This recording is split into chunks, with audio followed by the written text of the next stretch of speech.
difficulties this morning, so I had to restart. This is my third time. Okay, so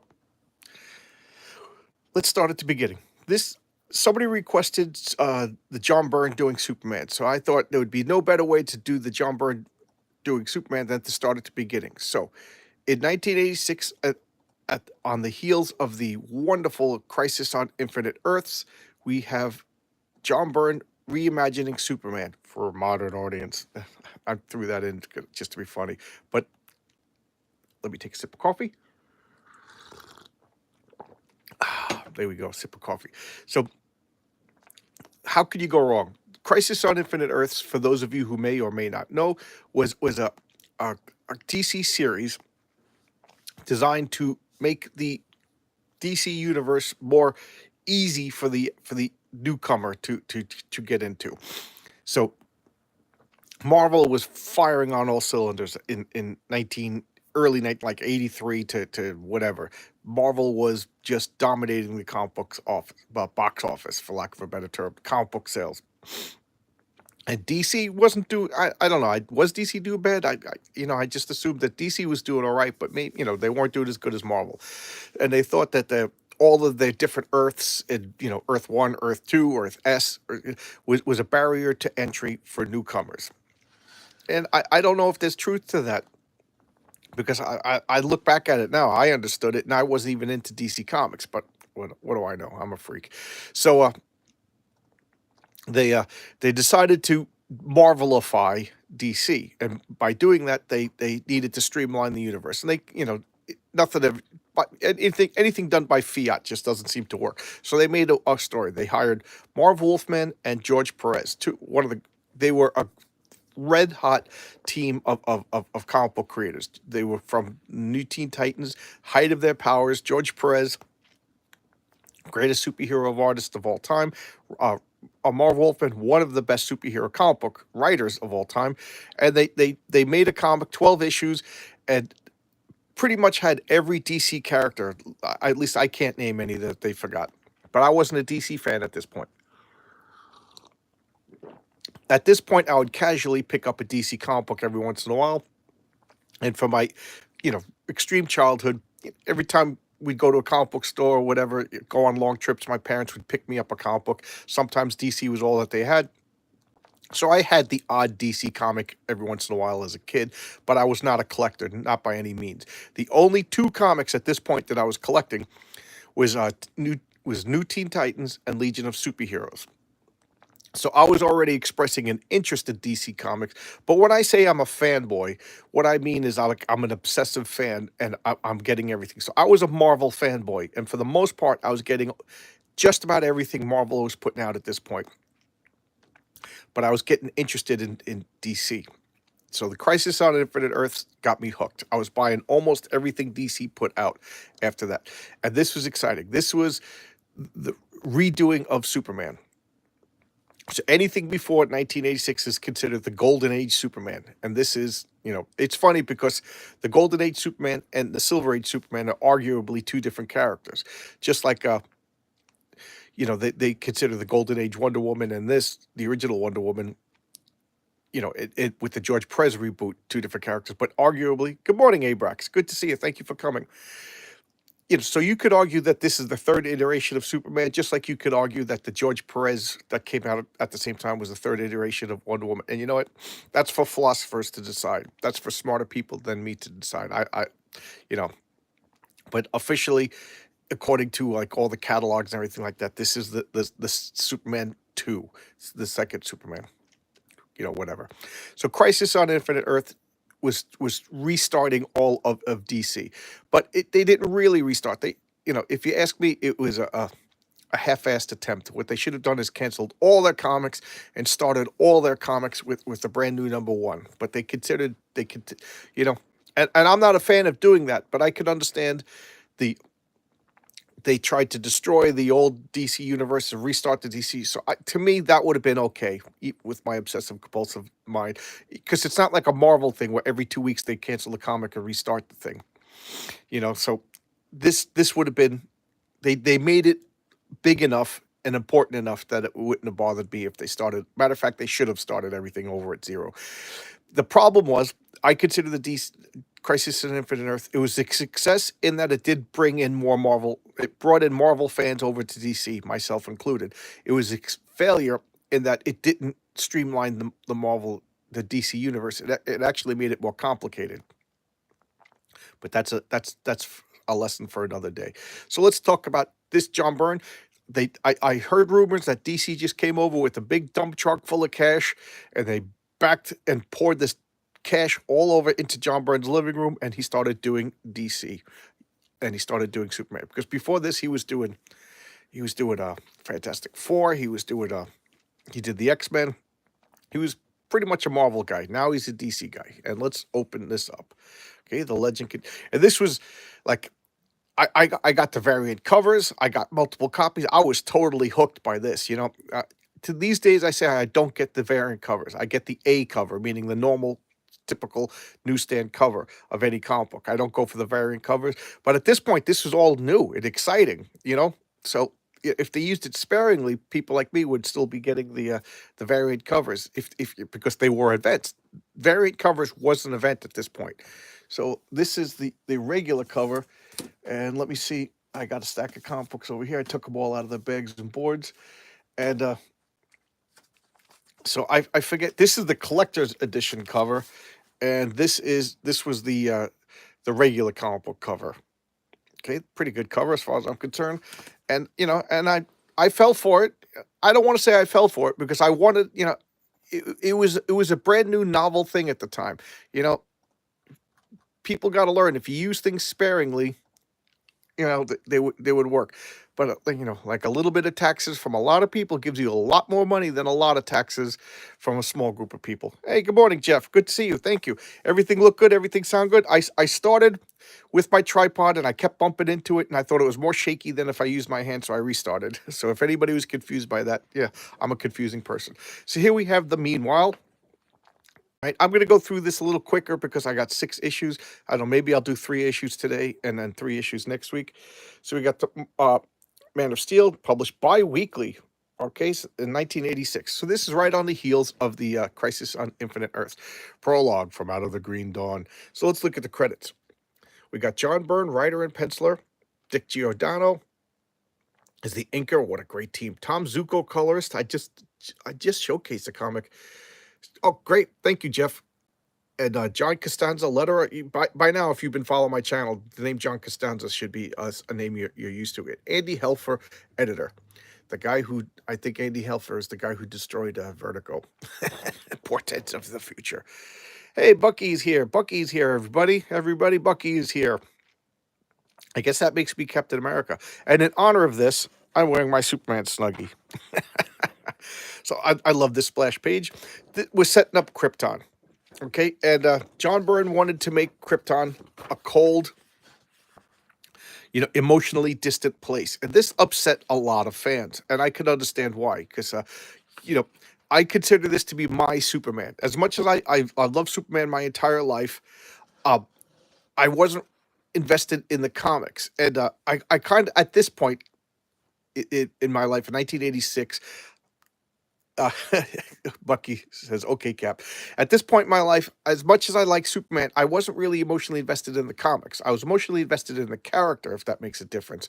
But if you understand the difference. But seeing that this is now Jor-El and this is Lara, is that her name? Superman's parents, and Clark is he's a fetus in this thing, so he's not born yet. He's gesticulating. Is that the correct word? Inside here. So this is an artificial womb. And a lot of fans were upset.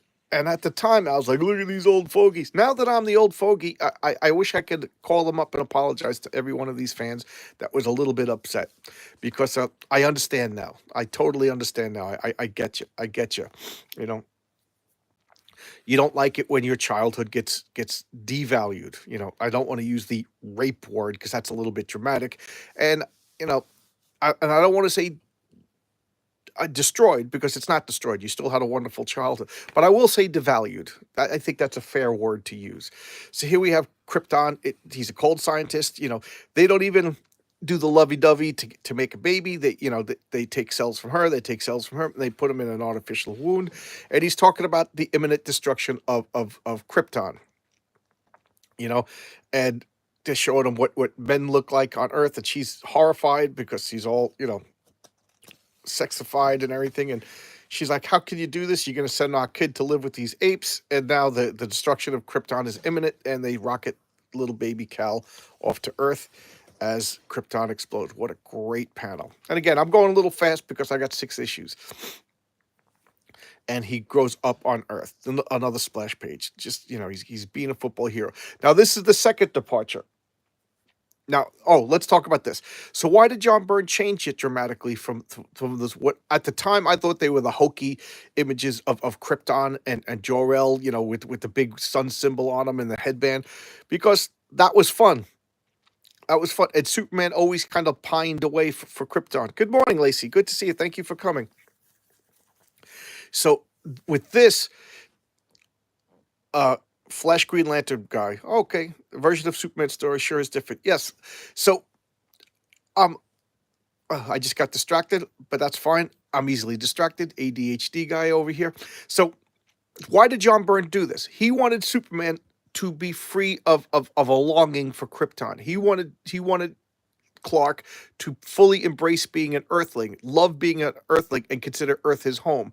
And he thought that was like, with Superman always looking over his shoulder, looking into the mirror, looking backwards in time towards Krypton, it kind of distanced him emotionally from the world that raised him.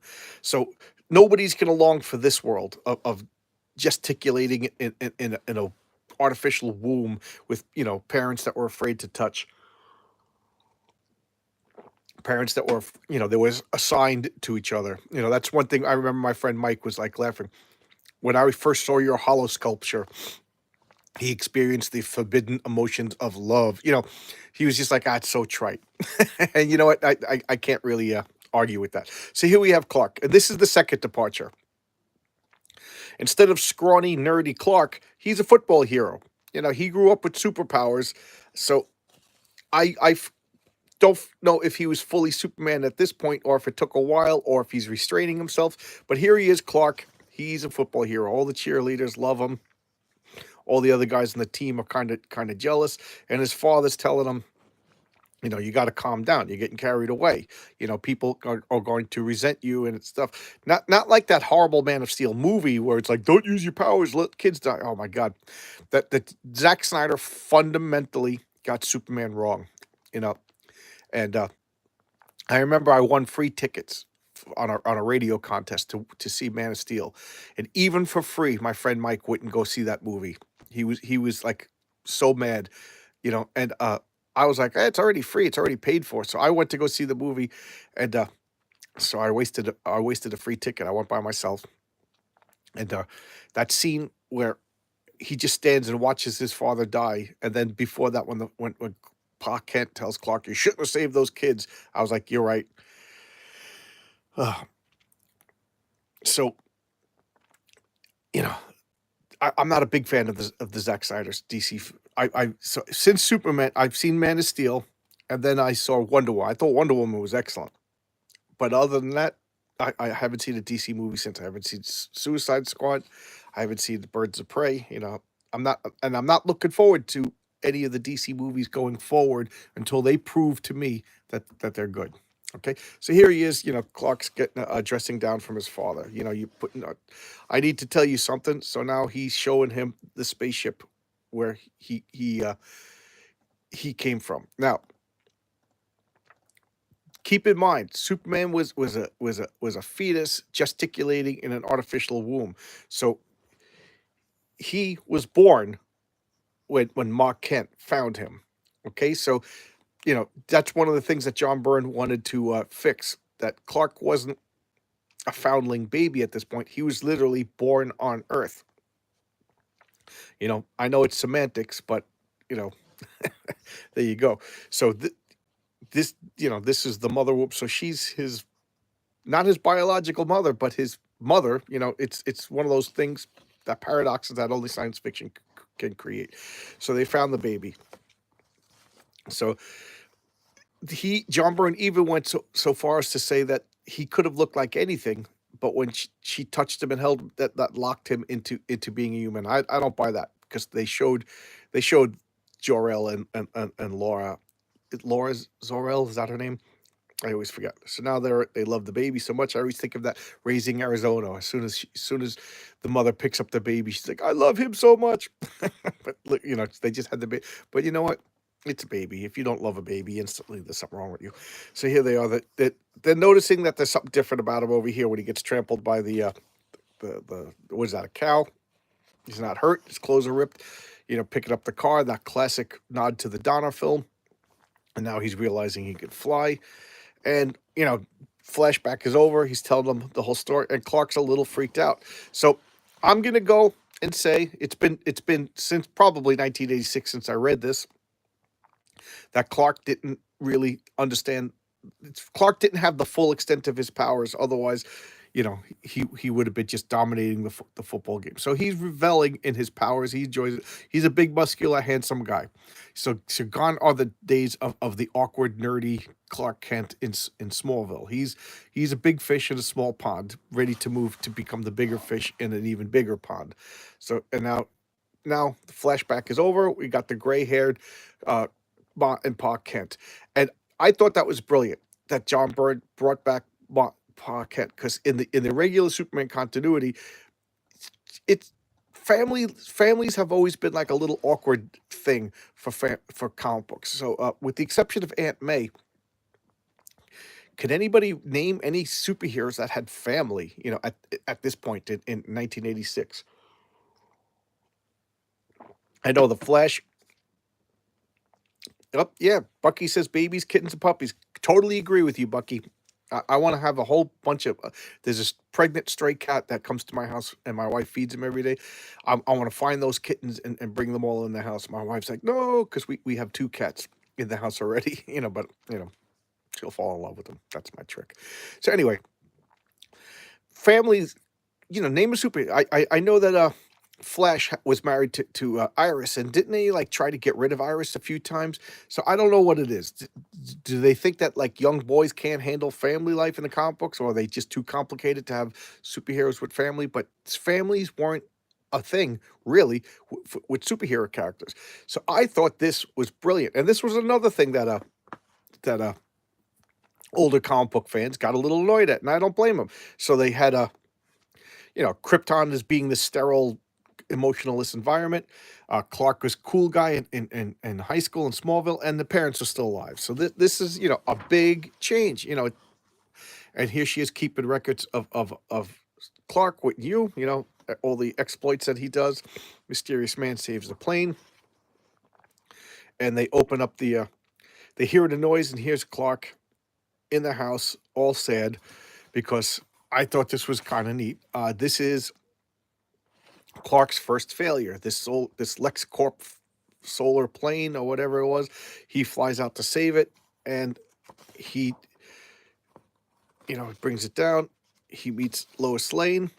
That's his first meeting with Lois Lane. She's on the plane, and why can't I turn the page?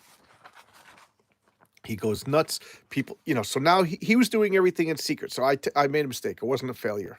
It was he goes public now. Accidentally goes on public because he was always thinking that like if he went public, he would never have a life. People would chase him down and whatever, and they would probably hate him for being an alien, which I think it.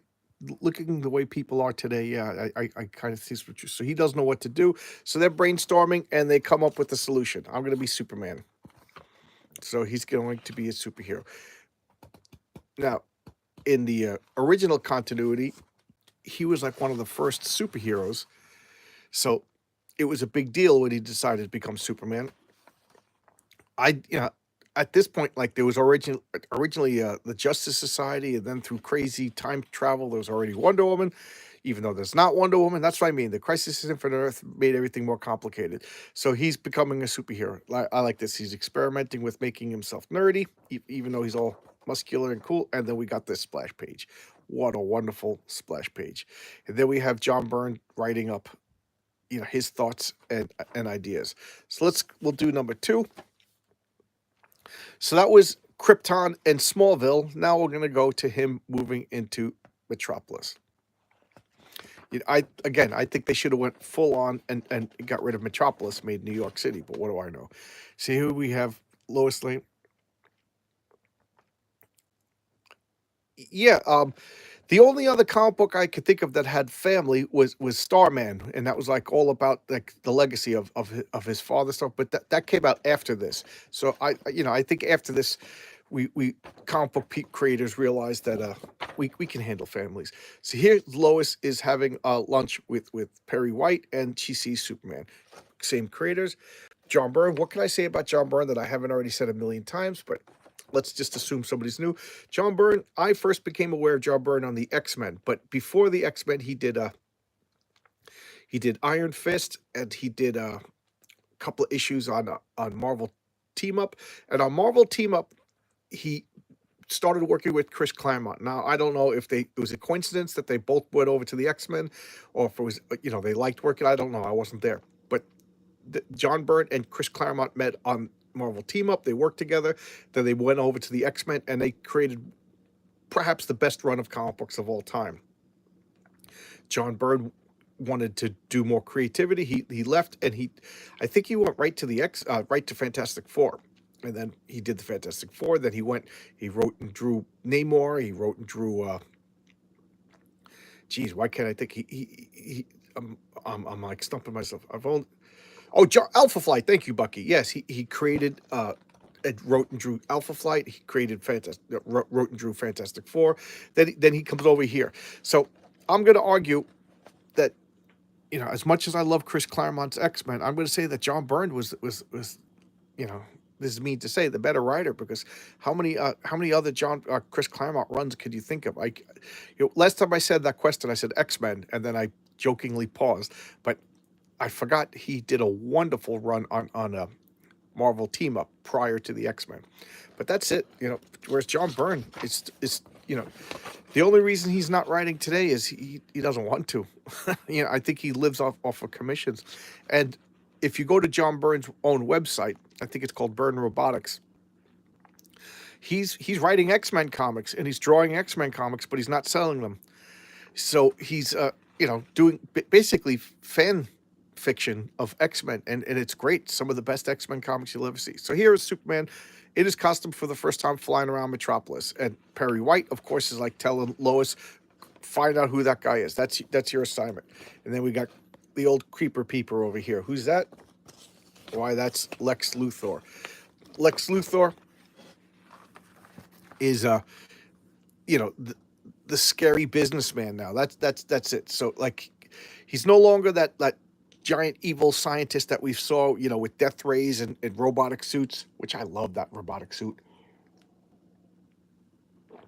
Great design. Now he's just Mr. Businessman. And he's heartless, he's cruel, he's like every stereotype. Look at this Magpie. This was John Byrne's original creation, and she was everywhere at this point. And they were pushing hard for Magpie, and I think she showed up like once or twice after this initial year of John Byrne, and never seen her again. Just horrible villain, horrible design. And I think this is Lucy Lane or just some regular old Metropolis. How's that for gracious speaking? And look at the backgrounds so I imagine that all 6 issues were done, edited, and I'm sure that the editors at DC Comics were involved with this, make sure that John Byrne doesn't go too far. So that's why I could afford to be bi-weekly, meaning every other week.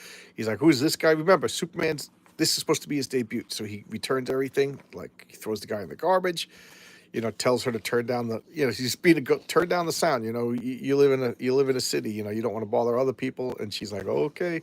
And of course, she's got the crazy hair, so she's probably listening to that devil's punk rock music. Now we got hostage situation going over here. Just wonderful background details. Notice the coloring. They everything that's important is fully colored, and then everything that's not really fully important, it's kind of like almost faded, almost like treating the camera. If your eye was the camera, this is in the foreground, in focus. That's in the background, like a little bit out of focus. This is before computers, so I imagine this was all drawn pencils on paper. So, you know what I mean. The special effects tricks is kind of limited. Yeah, I don't particularly like Lois Lane, Bucky. I'm with you on that one. I've never been a fan of Lois Lane, and John Byrne even said that Lois Lane was kind of like like very inconsistent, very I hate to say it, but like bitchy. And then what does he do? He removes all the pleasant stuff about Lois Lane, and he doubles down on the unpleasantness of Lois Lane. I gotta say, uh, not she's at this point she could have gotten exploded, and I wouldn't have been upset. They really, you know, there's I got no problems with strong female characters. I may be old fashioned, but I'm not that old fashioned. But you know, just making like if they took all the traits of Lois Lane in the John Byrne era and just gave a guy, a Frankie Jones. I'm making up Frankie Jones. If Frankie Jones behaved the way Lois Lane behaved, you would hate Frankie Jones. So, why not hate the same thing in a female character? It's time for our coffee commercial. Everybody, let's enjoy a delicious Tim Hortons coffee. Trying to do this last week. When I did this, I spilled half and half down my Superman Snuggie, and I had to put right into the laundry. And I'm doing this one-handed, so I put way too much sugar in it last time. I don't know about you guys, but when you're in your 50s, you can't seem to handle sugar as much as you could when you were a kid. I used to love my coffee light and sweet. Now I still put in sugar, of course, but I can't handle it like I could as a kid. Oh, yes, Lacey. I forgot about that. Good point. Thank you. I forgot about that. She roofied Clark to get a scoop on the story. Can you imagine a man doing that to a woman? Can you imagine anybody but Lois Lane doing that? Yeah, Lacey, do you remember what issue that was when she did that? Because I completely forgot about that. You're absolutely right. So does anybody disagree with me? Am I talking stupid? You know, I don't like Lois Lane's traits. It's not that I dislike her as a woman. I was kind of hoping that she would be. You know who I did like? I like Margot Kidder as Lois Lane in the Superman movie. I thought she was. To be a reporter, an investigative journalist in the best sense of the term, you have to be aggressive. So I got no problems with, but she was just a jerk. And as you can see. So here, look at this. He puts the gun. The first time was like Action Comics 4. Okay. All right. I'll take your word for it. But now I'm going to look that up. Because you now my husband told me about it. I bought. Okay. You dislike Iris, Flash's wife? I never collected Flash until after the Crisis on Infinite Earth. Matter of fact, I started collecting Flash with was it Mike Barron's issue? I think it was Mike Barron that did the Flash, and it was already Wally. So I don't really know much about the Barry Allen Flash other than the odd comics I have as a kid. So I can't comment to Iris, but I do know. Yes, she's so mean to him. I do know, like the wives in DC were horrible. I just did Sword of the Atom the other day. My introduction to Jean Loring is her banging some other guy in the car and causing poor Ray Palmer to go hide in the Amazon jungle and become Conant. See, we got look at this freak. They're all shooting Superman, and this I loved. His eyes turned red. And he doesn't have the heat rays. His eyes turn red, and they excite the molecules of the originally little. This shows you that John Byrne knows his Superman facts. Originally, yeah, a troubled woman club. Okay, I'll believe you. I'll believe you, Bucky. Yeah, but originally, if you watch the the very first time I think X-ray vision was used was Adventures of Superman in the TV show. Could be wrong about this. And they said, I remember this as a kid. I was camping with my parents. Well, not camping. We were in a log cabin, and there was a TV. And I was eating breakfast, watching Adventures of Superman, and it said the heat from his X-ray vision. Hello, Flying Fox. The heat from his X-ray vision created a heat. So it wasn't really heat vision. He was using X-ray vision on stuff, and it excited the molecules. Iris staved off. Okay, all right. I don't really know that much about Silver Age Superman and Flash, especially Flash. Nothing about Green Lantern so before Crisis in Infinite Earth. So I love these after images. I talk about this a lot. Like when you do the after images, they got to be like translucent, so that we know this is the end product. This is where Superman is. This is where Superman started out. Boom, boom. That's how quick he is. Yep. Yeah. You know, all the old wives, and they didn't really have, superheroes don't really have kids, or if they do have kids, they get aged up really fast. I hate that trope. Kids in comic books. Kids in comic books are like two things. First off, either they're they're lost, and all of a sudden we find out that when they're old, or they're the all powerful child like Franklin Richards. You know what I mean? Like, look, even Valeria, the Fantastic Four's second daughter, she was aged up pretty quick, and she's super smart to the point she's insufferable. Iris started off as a Lois clone, and they gave her. Okay, thank you, Abrax. Again, I don't really know. Hal was not a good when he first showed up, and he had. Yeah. Hal was a player. Hal Jordan was a player. They always played that up, and I don't think they ever made any bones about that in the comic book. But then again, he showed up during like the Mad Men times. If you ever watched that TV show, and Carol they always drew. I always thought Carol Ferris, Flash, Green Lantern's love interest. I always found her to be like the sexiest of all the comic book women. I don't know, something about her. And then they had Blake Lively play her in the horrible movie. That was the only good reason to see that movie. And here we, let's look at the woman over here. He just Superman, and this was another big deal. He beat up a woman, but you know what? Don't pull machine guns on people. She was willing to fire machine guns into a crowd of people. I have no sympathy for her. Again, you want to live by the sword, you're going to die by the sword. See, here's one Lois over here. Oh yeah, that's right. Thank you, Bucky. Hal Jordan famously had family. He had a bunch of brothers. Right, I forgot about that. Okay, so there we have one example of a superhero having a family, and for the most part, it was like a normal family. Some of his brothers he got along with, some of his brothers he bickered with, which is normal. And here we got Lois Lane. Who is this guy? Who is this guy? Right over here, she's like a different version of Carmen Sandiego, and here she is basically being mean to Jimmy Olsen. You know, and this isn't that really bad. Superman foils, because wouldn't you like to, because if only we knew where Superman was going to be, if we could get there before him. And she's like, scheming.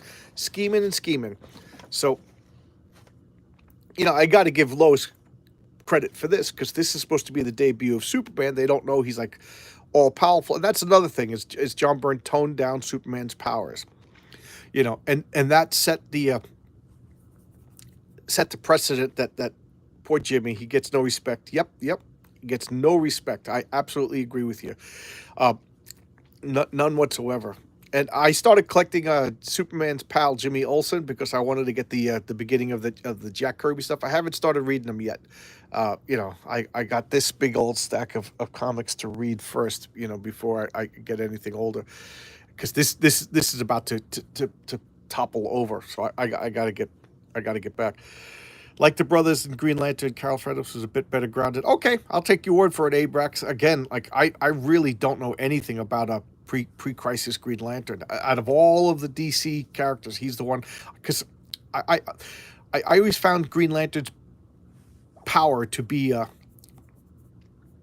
most unbelievable out of all the superheroes. So I've always liked my superheroes a little bit more grounded in reality, even as a kid. So I was never a Green Lantern fan, and even when Marvel, I never liked the Silver Surfer.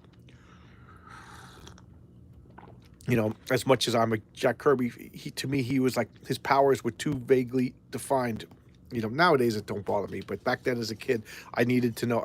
So, and I'm saying this with all due respect, I think as a child I might have had like autistic tendencies. This is self-diagnosis, so take this with a grain of salt. I think had I been born, 10 years ago, I probably would have been diagnosed with autism or something like that. But this is, again, take this with a grain of salt. No disrespect meant. So I recognize some of my behaviors as a child. Like I used to sit Indian style rock back and forth while watching TV, drove my parents crazy. I used to alphabetize. I thought it was Jimmy because he got no respect. Yeah, Bucky, your humor makes me laugh. So I look back at, and I'm trying to be sensitive to this topic because I'm assuming that some of you guys have kids and whatever, so whatever. But that's why I look back, and I turned out to be slightly okay. So here we have, this is Lois. She's manufacturing an incident. Now, as much as I dislike Lois, got to give credit where credit is due. SS, the single most dramatic dude in comics. Who's SS? Silver Surfer? Oh yeah, Silver Surfer is a drama queen. There's no other. Excuse me, I almost choked to death on coffee. Silver Surfer is a drama queen. I said that when Pete, my friend Pete, was doing a live stream, and he cracked up at that, and I showcased a Silver Surfer comic, the one with Thor, and I talked about how Silver Surfer, nobody whines and complains like Norrin Rad. So here we got Lois over here. Again, I got to give her credit. She doesn't know Superman is still new, so she manufactures this incident, and Superman comes and saves her. But again, she ain't no dummy. She had an aqualung in the car. I kind of remember there being an aqualung in the car. Did they show it? Oh well, maybe I'm misremembering. And he goes and saves her, and she's trying to talk to him, and he goes, yeah, the tick could be dramatic in a fun way. Yes, I agree. I, I I like the Tick cartoon. Believe it or not, my first exposure to the Tick was the cartoon, and then I went and I bought a bunch of Tick comics on eBay.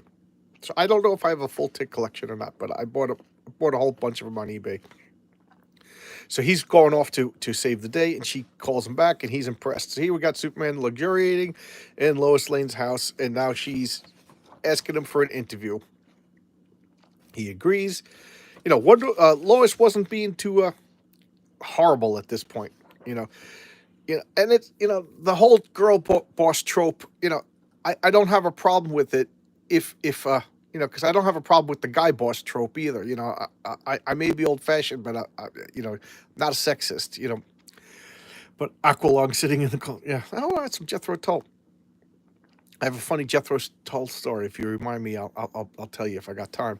But so I just don't like that she's like disagreeable and mean. So here we have, he's flying around, and she's like, I have an exclusive story with Superman. He's like, yeah, so do I. It's already been printed. A new reporter, Clark Kent. Now, I always found that to be a little bit disingenuous that Clark Kent got a job writing about himself in disguise. That's kind of like, I don't know, reporter manufacturing his own story again. But I understand he's trying to control the disinformation about himself. His Hawkman. I was collecting all of this stuff, because at this point now, the Crisis on Infinite Earths made me a fanboy. I even got Angel Love. I avoided it, and it just sat in my comic book store while I was working for a long time, and then finally I got all the 6 issues all at once. And my friend Larry, who owned the comic book store, I should try to get him on the show. He kind of made me get it because he was like, it's different, it's important, you should support different comics. He guilted me into it, and there we go. So here we got first meeting of Superman with Batman, and then we got Magpie again. John Byrne is pushing his own creation, M&Ms. we don't have to go through the indicia. We already looked at the first one, and they're coming out every 2 weeks. So, comic book doesn't want to stay open. Shows you how well preserved it is. And here we got Gotham City, or is this Batman going to Metropolis? I kind of forget. And I absolutely love when John Byrne draws Batman. I absolutely love that. Look at that. I think the superhero was comic book artist, but I don't remember who. I know Steve Rogers for a long time.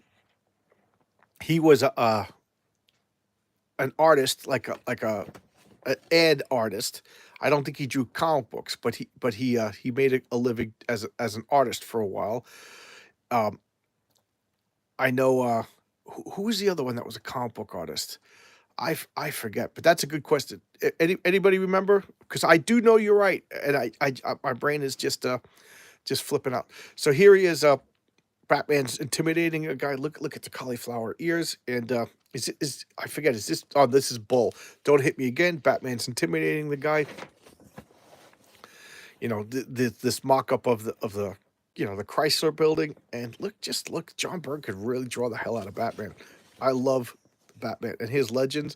Follow See, Crisis on Infinite Earths and the Secret Wars was so successful that they started the bad trend of events, and I'm definitely a casualty. I'm not even gonna say event fatigue, but I suffer from event casualty. I'm just tired of them all, and I like that Superman is meeting Batman for the first time, and that's right. Batman is coming to Metropolis for the first time, so he, of course, is prepared. What does he do? He's like, you're using your X-ray vision on him, but underneath the costume is like a lead foil, so Superman can't see through his costume. So Superman's like, good trick, they're talking, and he's like, what? He goes, the Joker is in town, and he has a bomb, and he's going to kill an innocent person. So they're like, oh no, Superman's like, kill an innocent person? Yes, we have to get the Joker. We have to find out where this bomb is, and it's such small stakes, and I love that. That was the Wizard a comic book artist? Oh, I don't know. You got me, Bucky. I don't know. You know, the Wizard. I always laughed at the guy named the Wizard has a yellow costume. Fred Hembeck made jokes about that. So here they are. Look at this glorious background details. Do you see this, Modern Marvel? My wife is like laughing at me because I'm always causing trouble. But I just said on Twitter they posted some horrible She-Hulk art, and I just said this is not Marvel quality art, and I'm getting lampooned, lambasted. Is that the right word for it? But this, you don't see this Marvel anymore. Instead we see She-Hulk sitting on a computer drinking a cup of coffee with like just a blue wall behind her because that's easy to draw. And here we have bombs going off all over Metropolis. He was Marvel old Golden Age. So I know the Wizard was an old Golden Age character, but was he a comic book artist? And I'll take your word for it. So here we have the Magpie, John Byrne's pet character that I thought just terrible design. As much as I love John Byrne, I gotta say this is a swing and a miss. So she's getting all mad. She's putting a bomb. So she's supposed to be goofy. She was like Harley Quinn before Harley Quinn. Batman, Superman are teaming up for the first time. And look at this panel. Superman's just busting through the wall.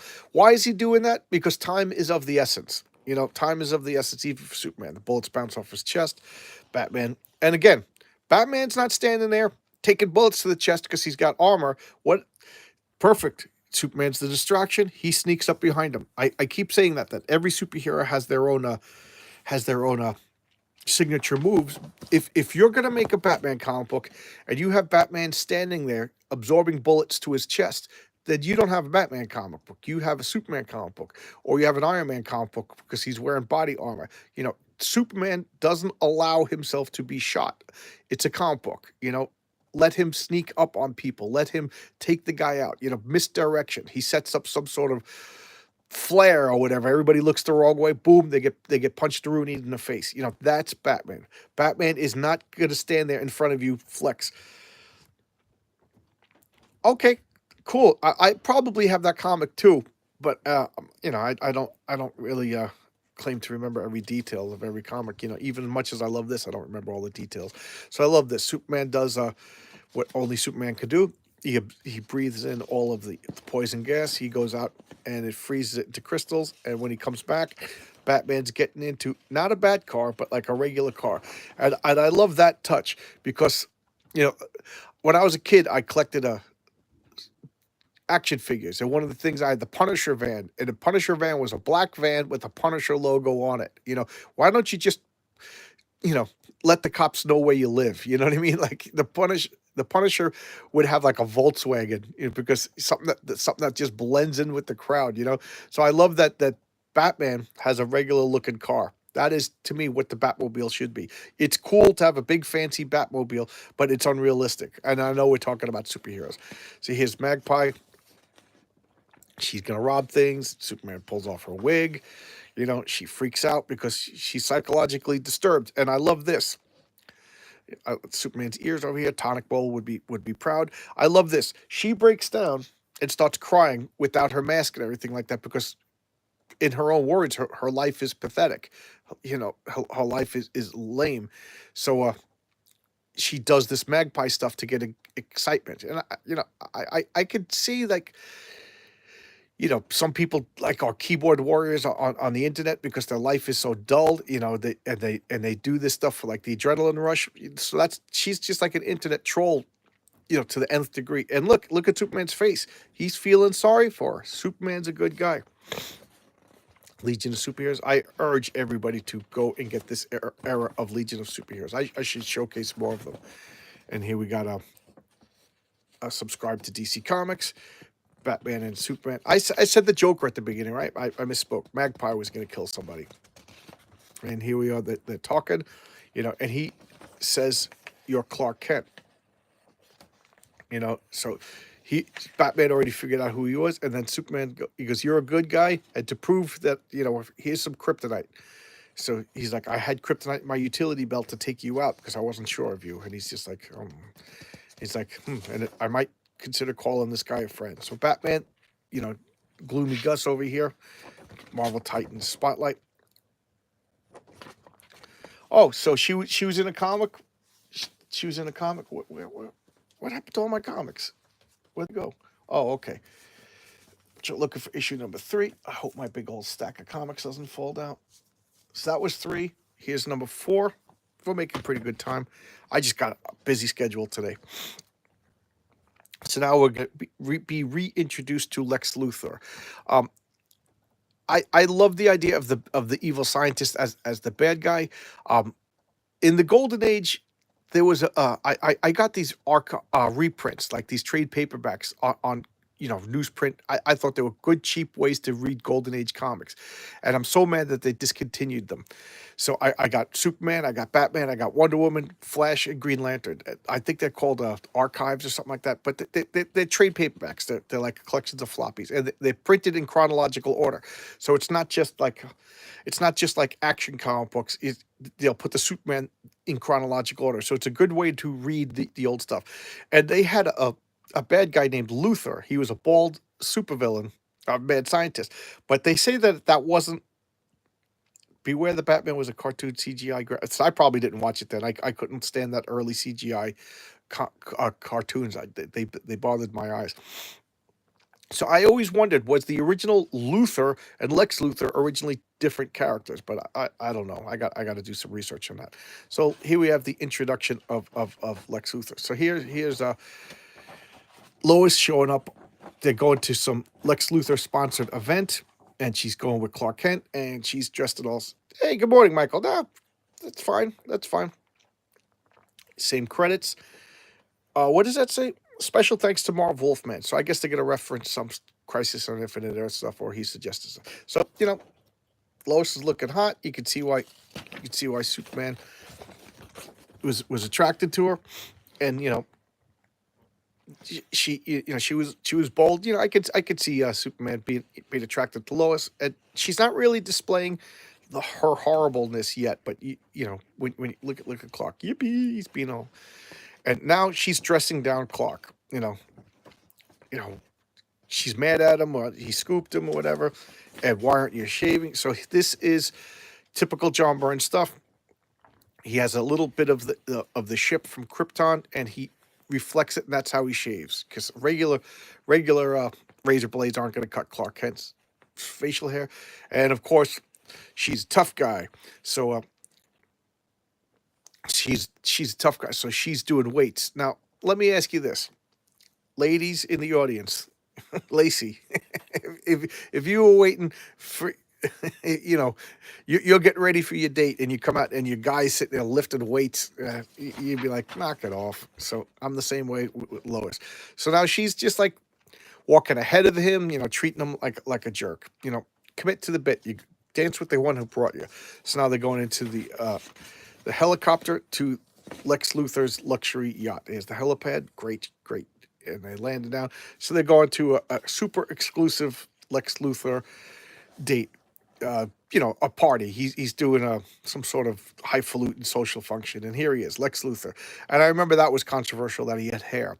But this is supposed to be a couple of years in the past of Clark's debut. Take a sip of coffee. He's kissing her, and I do like this portrayal of Lex Luthor. So Lex Luthor, was doing charitable events, but he was doing horrible stuff behind the scenes. But his public face was good, but he was always a bad person behind the scenes, horrible, manipulative, stepping on people to get where he is. And the only reason he likes Lois Lane is that she won't submit to him. She won't fall for it. It's the forbidden fruit.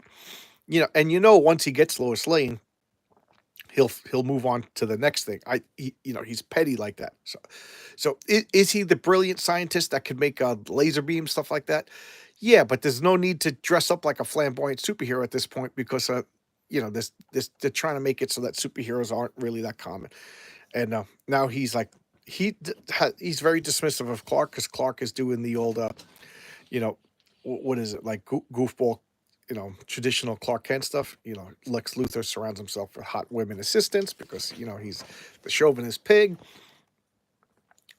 He's just like, I bought you that gown. Basically, he's like, in a roundabout way, saying like, you're obligated to me. You gotta make the lovey-doveys. So, I even gave you that dress. So she's like, oh, yep, turn around. She strips off the dress, takes the coat, and walks. And, I'm not gonna, be pressured into doing the lovey-doveys over here. So he's like, he wants her even more. And to tell you the truth, at this point, I have no problem with Lois Lane, except for like that little the weightlifting and stuff. So they're getting hijacked by stereotypes. He hits Clark, and they throw Clark overboard. He's got to set up the plausible deniability why he's not there. Of course, we know that, but they don't know that. To her credit, she's a little bit upset. She's like, you killed Clark Kent, and now the boat's being lifted out of the water, which to me is a kind of a weird move, you know what I mean? Because these guys, they don't have trigger discipline. So the boat shakes. They could have started firing these machine guns, how easy it is. So that's a rookie mistake on Superman's part. He flies the boat someplace else, lands it, and, jumps in front of all the boats. Look. Girl boss over here kicks the guy in the chunks and starts blasting away. I don't know. She's supposed to be an army brat. Her father was the military guy. So, does that mean she, my father was a telephone man. I don't know how telephones work. We're going to have, Shakespeare had a kid. He didn't write plays. So I love this. He just slowly crushes the gun, into a ball. Lex Luthor's like, oh, wow, they're not enemies at this point. They're just meeting.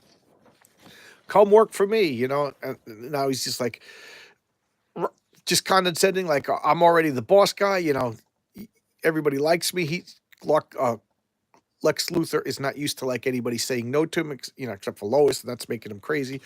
So, and at this point, Clark has no reason to be jerky or anything like that to Lex Luthor, and so you come work for me, and now they're fighting how petty he could be, arguing and stuff like, do your duty. So this is the police. What were those comics advertised? I just knocked over. Oh God. What were the comics advertised? These were the annuals. New Teen Titans annual, This was actually awful. As much as I love this series, not every issue is a home run. That I hated that particular issue, but this particular run was outstanding. And the Legion of Superheroes. This was excellent. These were the annuals. So this is a multi-layered murder mystery. Someone is killing the descendants of the JLA. This was excellent. This was introducing the Vanguard. This was a super team that was one and done. So they were trying to make another spin-off comic, and it was no good. It was no good. So this is the Metropolis. Sorry, the app. Answer your question for me. It's only pretentious if it's false. If he needs, it does it routinely at the time, then it's fine. I don't understand what you were saying, Lacey. I don't know if maybe your previous comment didn't load or I missed it. So I'm sorry. Could you start at the beginning? So this is the police commissioner, and he's talking about all the crimes that Lex Luthor is under suspicious for, and Superman over here is just like, "Are you sure you want me to do this?" You know, Superman's kind of defending Lex Luthor at this point, and I thought this was pretty good. And Lois is egging him on too. You're an accessory to murder. Those animals killed Clark Kent. And he's like, well, I saved Clark Kent, so he's not an accessory to murder. So it's coming out that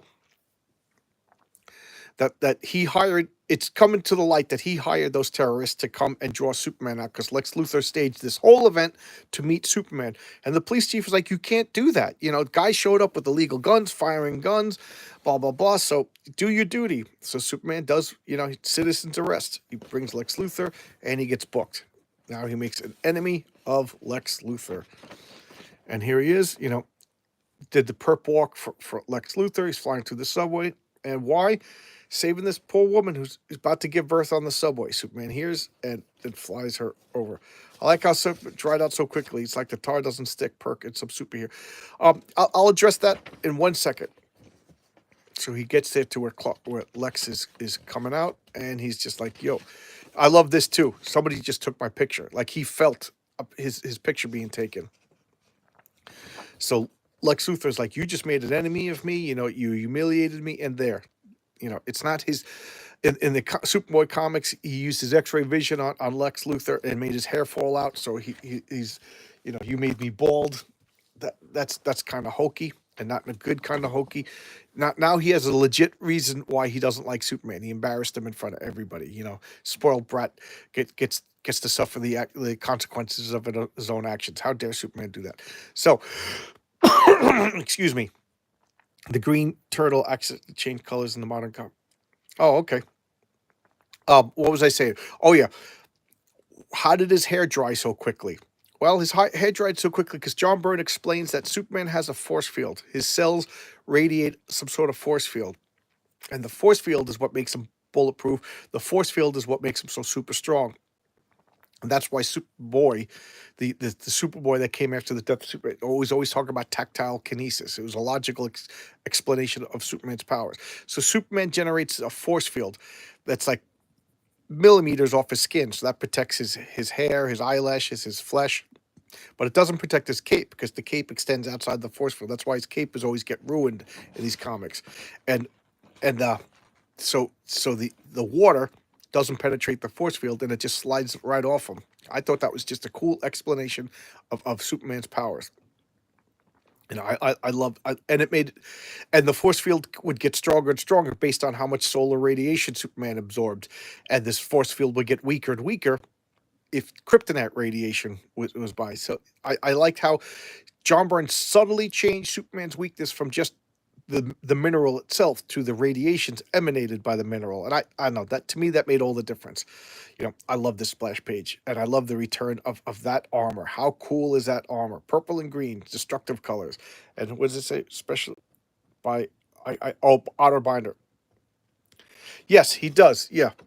And they goofed on that too when Booster Gold became Supernova. They were definitely playing with logical extensions of superpowers. I love when they take logical extensions of superpowers. So now he's like, Lex Luthor, what are you doing? So, Lex is older, fatter, balder.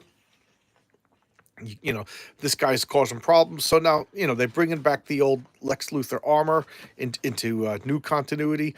But, it's a hired goon. Superman already beat him up. We don't need that explanation. And, we got look at that horrible looking scientist. And what are they doing? They're working on something. They're working on something. They're scheming. They're scheming, and they make a Superman clone. So what did they do? Lex Luthor set up that battle with that guy in the armor just so that they could get a tissue sample. So fighting the guy in the armor was a means to an end. They cloned Superman, but the clone failed. Why? Because there's an extra twist or two in Kryptonian DNA that they don't know. So here we got Lucy Lane. This is Lois's sister. She's like nicer and sweeter from what I remember, and she actually dates Jimmy Olsen. But at this point, I forget, she had some sort of problem in her life. You know, I forget. I think she had a boyfriend that was abusing her. You know, yeah, at this point, again, John Byrne, comic books have to be 50% soap opera. You know, you gotta have you know, and they're written like soap operas. They have the A plot, they have a B plot, they have a C plot. You know, one gets resolved, and then the B plot gets promoted to the A plot. You know, it's the way they have to be, if you ask me. And that's why, and they don't really do that anymore, because nowadays they write for the trade. So you got one story in 6 issues, nice and complete. Move on to another story. Sometimes it's even a creative team. But back at this point, how do I know about soap operas? You know, my mom watched Days of Our Lives, and when I was a kid, you know, when Days of Our Lives was on, I she sat me down. You know, I'm talking before kindergarten. She sat me down in front of the TV, and I played with my toys. So I picked up Days of Our Lives by osmosis. And whenever something was going on, or if I was homesick, she would like, "You watching Days of Our Lives," and I would have to tell her. And I remember, you know, at the time, I guess she thought it was cute, s- telling plots of Days of Our Lives. My Lucy has changed in the Legion of Superheroes comic. Okay. I remember my aunt would come over, and my mother would have me like recite the plots of Days of Our Lives to my aunt. You know, at the time they were kind of goofing on me. They thought it was funny, but I thought I was doing an invaluable, important service. So here is uh but it's just a man. So, oh, she lost. That's right. She lost her job as a flight attendant, and she's gonna kill herself. That's right. That's right. Laser tag, Cosmic Boy, hokey costume. It looks like he's naked, but it's pink costume. So she's gonna kill herself. Superman finds her, you know, and is she blind? I think she's blind too. So there's no work for a blind flight attendant. You know. Oh, and here's where I started to hate Lois Lane. So she comes barging in. Greetings, wage slaves. What's new? Wouldn't you hate your coworker if that's the way they came into work every day? Wage slaves. Thanks a lot. Thanks a lot, you arrogant jerk. So now she's, talking a clock. And I do like the fact that John Byrne, I think at the time his wife was into fashion. So she would submit like clothes for the modern girl boss, office worker in Manhattan would wear. So that was pretty cool. And here he is. I love that. And he meets the Care Bears. He meets Kid Video. He meets Bizarro for the first time. So here is the origin of Bizarro. You know, the flawed cloned version of Superman. Now, this continuity is already out the window. Is Bizarro still a flawed clone of Superman? Is he from another dimension? I forget. But to tell you the truth, I don't really remember the origins in the original Golden Age Superman. So I can't attest to what's going on. So Bizarro. So here he is. Superman is fighting somebody who's at his own power level for the first time. He kind of panics over here. Can you blame him? He's throwing punches, trading punches with the guys who's powerful as him.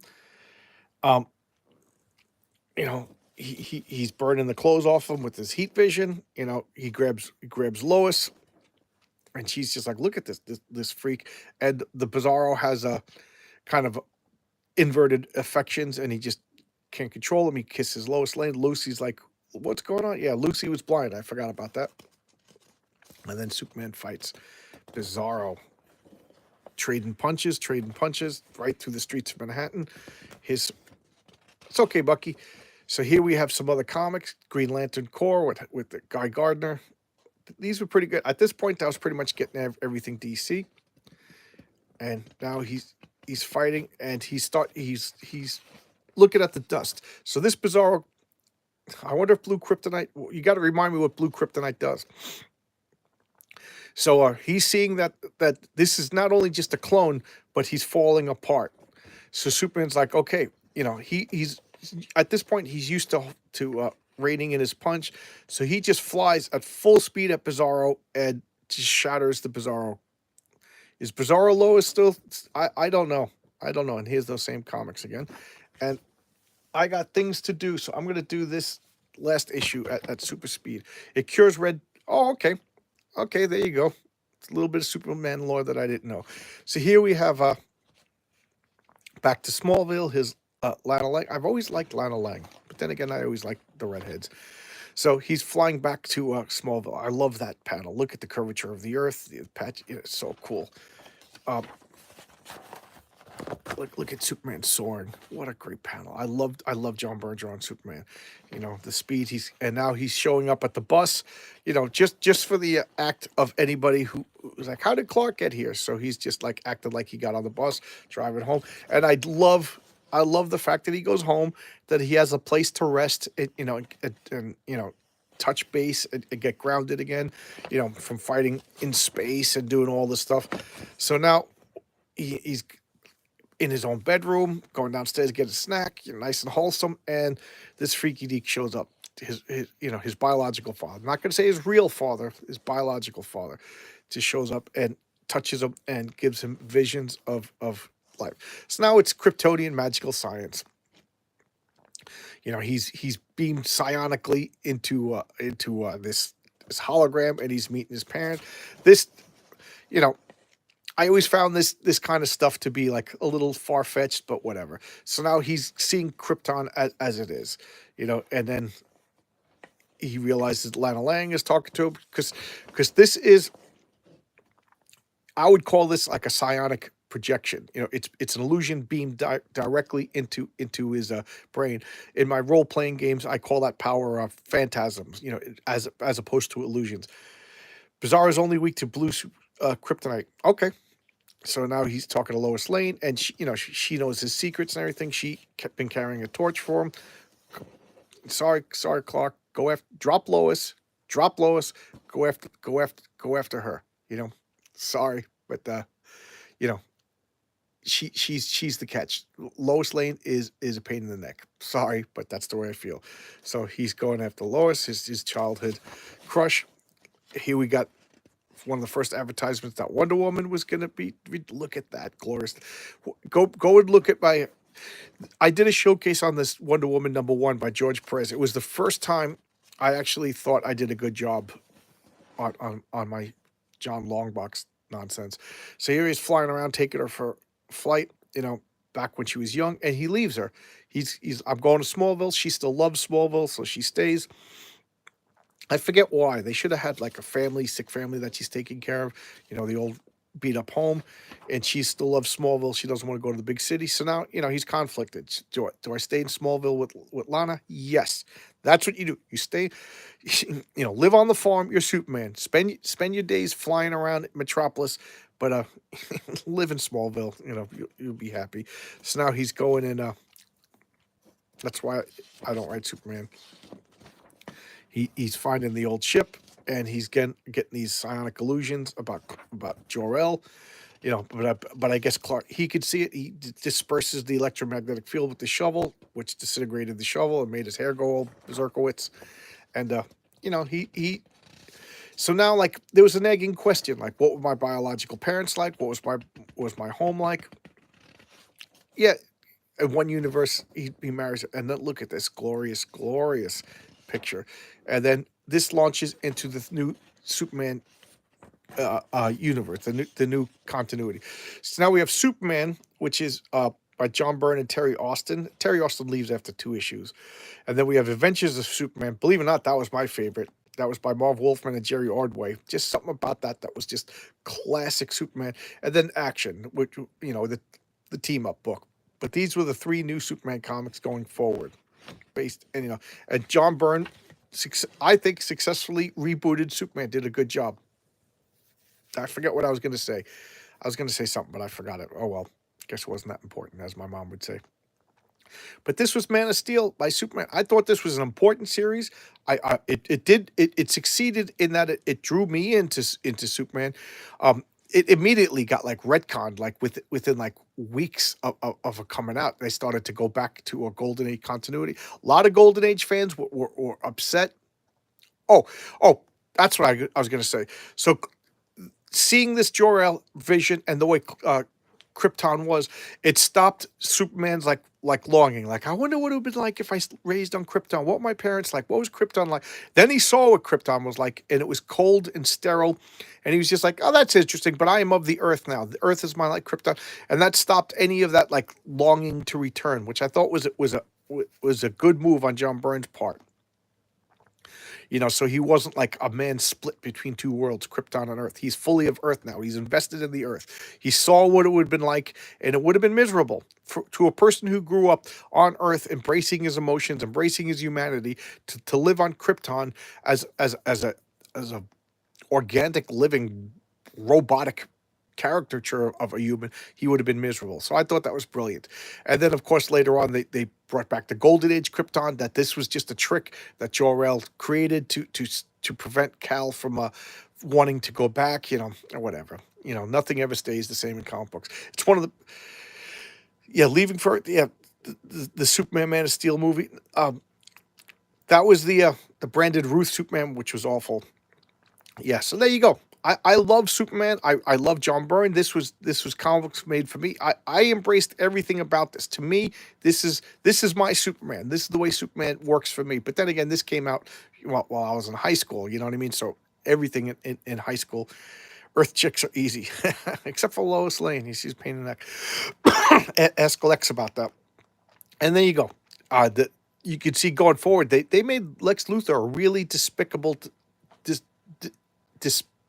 despicable is the word, villain. Like just his pettiness. Like two of the worst villains to me were like, the more grand your schemes, the more I could be like, okay, I'll buy that. Like Doctor Doom wants to rule the world and make the world a paradise. Yeah, in his image, but Anton Arcane just wants to mess with Abby. What a petty villain. So therefore, he's like the most evil, if you ask me. Like, yeah, and Lex Luthor is just like a dirty old man. That's really like behind the scenes hint that they're doing. He just wants to like subjugate and dominate women, and Lois Lane will not submit to it. So, and Lois Lane likes Superman. So he such a petty, vile, but realistic and understandable motivation. I do like this version. So there you go. Man of Steel, 72 minutes. I really don't mean to rush, but I've got to do important things today. So I'm going to get going. Thank you guys for, the Lacey Lee. Oh, you like the Brandon Ruth Superman? All right. I'm not going to say anything again because I don't want to ruin our relationship. So you can probably guess how I feel about that Superman movie. But anyway, I got to get going. I gotta meet a coworker. We're taking care of some business today. We got to get it done. Thanks. Oh, thanks, Jeff, for coming. I think this was the biggest live audience I've ever had. Oh, we got a box. I'm probably gonna get beat up too. Thank you, everybody, and this will post up in a little bit. If you want to see with the live chat, it usually takes about 24 hours for the live chat to post. So this will post up almost immediately, but then the live chat will post up like within 24 hours or so. So this will be today's video. I have a few requests that I'm trying to honor. And if you do have requests, I'm easy like that. If anybody wants to come on and talk comic books with me, just email me at johnslongbox, no apostrophe, johnslongbox at yahoo.com. And tell me what you want to talk about. You don't have to be a comic book creator. You just have to have a love of comic books. And I'm kind of making it like Wednesday nights are going to be my thing. I'm booked up for about 3 weeks. After that, and anybody wants to come and we'll do a live, just tell me why, and if you stumble and you fumble, who cares? It What matters is that you love comic books, and you have if you tell me what you want to talk about, I could do some preparing, get out some comic books, and whatever. All right, so there you go. Thanks a lot, everybody. I'll see you tomorrow with another video. But again, I don't mean to dash, but I got to run. All right, bye bye.